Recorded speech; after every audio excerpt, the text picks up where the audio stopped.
Hi guys, I'm Rich. Let's go through my top 5 things to watch for the week ahead in markets. Number 1.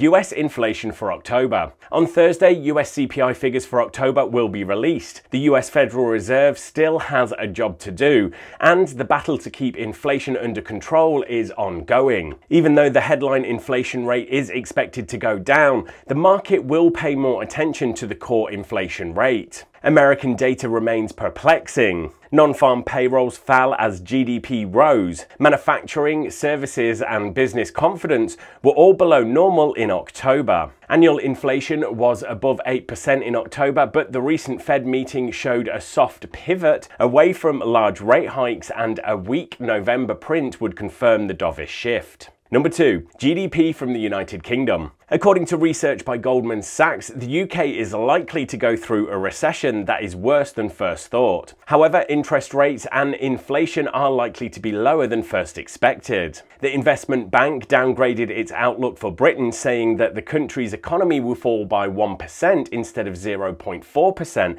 as it had said before. This week will include the GDP figures for the British economy for the third quarter of 2022, which is expected to decline on a yearly basis to 2.8%. Number 3. US midterm election. The 2022 US midterm elections are on Tuesday this week. The result will impact Biden's next 2 years in office and could have big implications for markets. In the last 2 years, Democrats have controlled the House and the Senate and the presidency, giving them complete control over the direction of the federal government.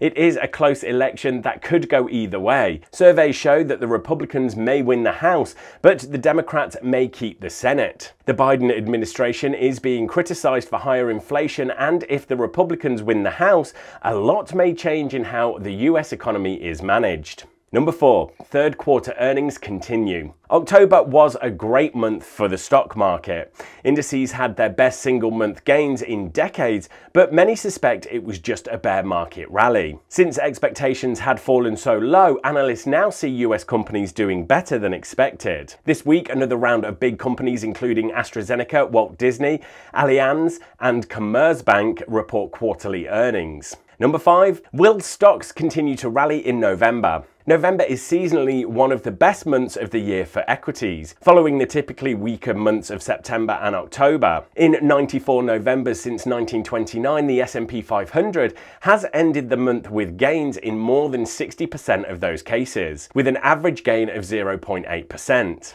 You can of course click on the link in the description below to see the full economic calendar with the previous month's data and the consensus expectation for this time.